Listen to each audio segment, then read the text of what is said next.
Discuss about states from north to south. ఈ క్లాస్లో మనం నార్త్ నుంచి సౌత్ వరకు ఉన్న స్టేట్స్ లైన్లో కంటిన్యూస్ క్రోనాలజికల్ ఆర్డర్లో చెప్పుకుందాం.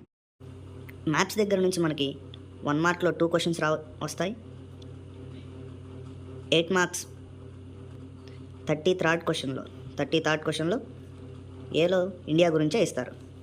ఈ ఇండియాలో స్టేట్స్ వాటి క్యాపిటల్స్ అడిగే అవకాశం ఉంది. ఇక్కడ కూడా ఒక 2 మార్క్స్, అంటే మొత్తం 4 మార్క్స్ వస్తాయి. నార్త్లో ఫస్ట్ లడాక్ ఉంటుంది. Ladakh capital Leh. It is an union territory. UT అంటే యూనియన్ టెరిటరీ అని అర్థం. యూనియన్ టెరిటరీస్ని జనరల్గా ఎవరు రూల్ చేస్తారంటే లెఫ్టినెంట్ గవర్నర్ అనేవాళ్ళు రూల్ చేస్తారు. Lieutenant governor means he or she is directly appointed by the central government.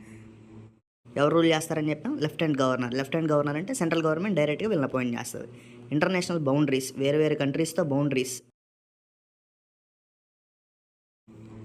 Major mountain ranges అంటే ఇక్కడున్న హిమాలయాస్ని మనం 4 టైప్స్గా డివైడ్ చేస్తాం.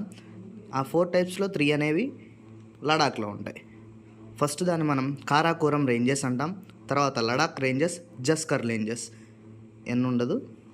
Zanskar ranges. Major mountain ranges వచ్చేసరికి Karakoram ranges, Ladakh ranges, Zanskar ranges. 4th Pir Panjal ranges అంటాం. ఈ పీర్ పంజాల్ రేంజెస్ ఎక్కడికి వస్తాయి అంటే హిమాచల్ ప్రదేశ్కి వస్తాయి. హిమాచల్ ప్రదేశ్ దగ్గరికి వచ్చేసరికి పీర్ పంజాల్ రేంజెస్ ఉంటాయి. ఇక్కడ ఫేమస్ లేక్స్ వచ్చేసరికి ప్యాంగాంగ్ లేక్ అంటాం. Indus river, Indus is also known as Sindhu. ఈ రివర్ అనేది లడాక్లో చాలా famous. Lake Pangong lake, river వచ్చేసరికి ఇండస్ లేదా సింధు అని పిలుస్తారు.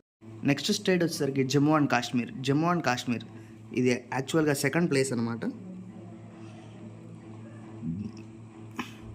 ఇది 2nd place. Jammu and Kashmir 2nd. First వచ్చేసరికి ఏమో Ladakh, 2nd Jammu and Kashmir capital. వింటర్లో అయితేనేమో జమ్మూ ఉంటుంది, సమ్మర్లో అయితేనేమో శ్రీనగర్ అనేది క్యాపిటల్గా ఉంటుంది. ఇక్కడ నుంచి రివర్స్ ఇంపార్టెంట్గా మనం ఇండస్ చెప్తాం. ఇండస్కి మొత్తం 5 ట్రిబ్యూటరీస్ ఉంటాయి. ట్రిబ్యూటరీస్ ఏంటంటే ఇండస్కి జీలం, చీనాబ్, రావి, బియాస్, సట్లెజ్. జీలం, చీనాబ్, రావి, బియాస్ అండ్ సట్లెజ్. ఆ 3 ఈ స్టేట్లో ఉండవు. ఈ స్టేట్లో ఉండే ఈ 2 జీలం అండ్ చీనాబ్. చీనా మీద ఉన్న డ్యామ్ని మనం బగ్లిహార్ అంటాం. అండ్ సలాల్ డ్యామ్ అనేది చాలా ఇంపార్టెంట్ మనకి ఎగ్జామ్ పాయింట్ ఆఫ్ వ్యూలో. Salalah dam is in which state అని అడుగుతాడు. Jammu and Kashmir. Salalah dam is in which river అని అడగొచ్చు. Chenab river is in tributary of Indus. Jammu and కాశ్మీర్లో లేక్స్ వచ్చేసరికి ఇంపార్టెంట్ లేక్స్ కింద మనం ఉల్లార్ లేక్ అని చెప్తాం. ఇండియాలో ఉన్న లార్జెస్ట్ ఫ్రెష్ వాటర్ లేక్ని మనం ఉల్లార్ లేక్ అంటాం. Wular lake is in which state? Jammu and Kashmir. వచ్చేసరికి Pakistan and China. Jammu and కాశ్మీర్కి బార్డర్లో ఎవరెవరు ఉంటారంటే Pakistan and China. Karakoram ranges, Ladakh ranges, Zanskar ranges అన్నాం. మరి జమ్మూ అండ్ కాశ్మీర్ వచ్చేసరికి ఉన్న రేంజెస్ని మనం పీర్ పంజాల్ రేంజెస్ అంటాం. రేంజెస్ అంటే ఏం లేదు, కంటిన్యూస్గా మౌంటైన్స్. స్టేట్ వచ్చేసరికి హిమాచల్ ప్రదేశ్ క్యాపిటల్ ఏంటో కనుక్కోండి. థర్డ్ వచ్చేసరికి Himachal Pradesh capital Shimla. Summer capital వచ్చేసరికి సిమ్లా, వింటర్ క్యాపిటల్కి వచ్చి ధర్మశాల. ఇక్కడ ఇంపార్టెంట్ రివర్స్ కింద మనం రివర్ రావి, బియాస్, సట్లెజ్. ఇండస్ యొక్క ట్రిబ్యూటరీస్ జీలం, చీనాబ్, రావి, బియాస్, సట్లెజ్. మీద ఉన్న రివర్ మనం బాక్రానంగల్ డ్యామ్ అంటాం.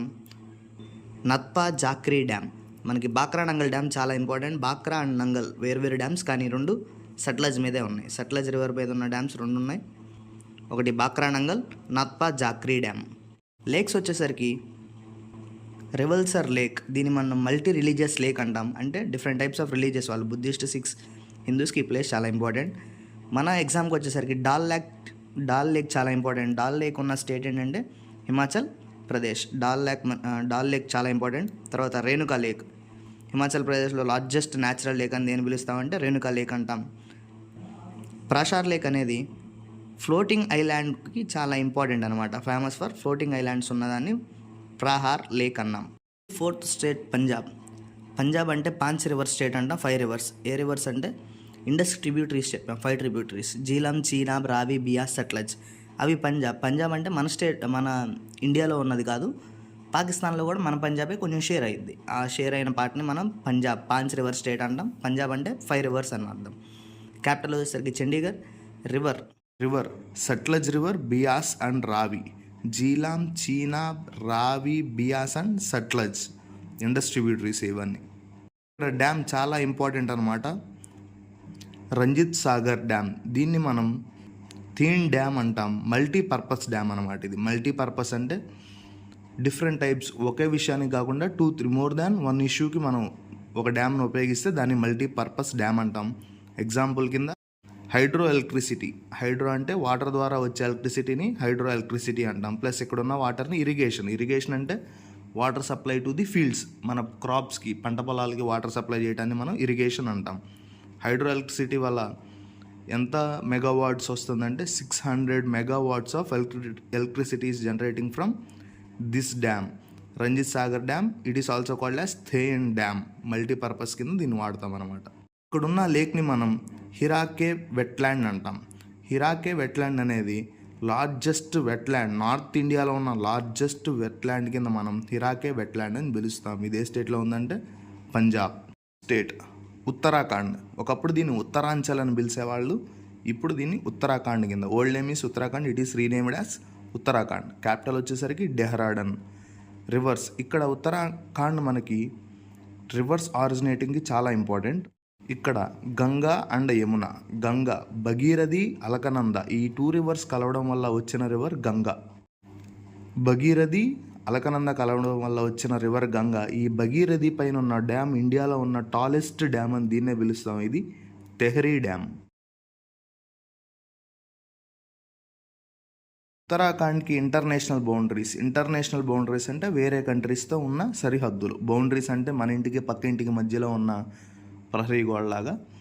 మన కంట్రీకి పక్క కంట్రీకి ఉన్న బార్డర్స్ని మనం ఇంటర్నేషనల్ బౌండరీస్ అంటాం. ఏ కంట్రీస్తో అంటే నేపాల్ అండ్ చైనా. పైన టాప్లో చైనాతో ఉంటుంది, ఈస్ట్ వైపు నేపాల్తో ఉంటుంది అనమాట international boundaries. China is Tibet is occupied by China దేన్ని ఆక్యుపై చేసింది? టిబెట్ని. సెకండ్ హైయెస్ట్ పీక్, ఇండియాలో హైయెస్ట్ పీక్ నందాదేవి, 7816 మీటర్స్. మరి ఫస్ట్ పీక్ని మనం ఏది పిలుస్తాం? Know in the comments. National parks, wildlife sanctuaries, biosphere reserves. National parks, biosphere reserves, wildlife sanctuaries, those are going to protect the vulnerable and endangerous species. అంటే అంతరించిపోతున్న species ఏవైతే ఉంటాయో వాటిని ప్రొటెక్ట్ చేయడం కోసం, కన్జర్వ్ చేయడం. Protect అంటే meaning ఏంటంటే కన్జర్వ్ చేయడం కోసం వచ్చినవి ఈ 3 అనమాట. మన ఇండియాలో ఫస్ట్ నేషనల్ పార్క్ని మనం జిమ్ కార్బెట్ నేషనల్ పార్క్ అంటాం. First national park in India ఏ ఇయర్లో వచ్చింది? 1936. Jim Corbett national park. It is in which state? Uttarakhand. Old name Uttaranchal. First tiger project ఇండియాలో 1973లో వచ్చింది. మన ఇండియాలో టైగర్స్ని కన్జర్వ్ అంటే ప్రొటెక్ట్ చేయడానికి తీసుకొచ్చిన ఫస్ట్ ప్రాజెక్ట్ కూడా జిమ్ కార్బెట్ నేషనల్ పార్క్లోనే తీసుకొచ్చారు. It is in Uttarakhand.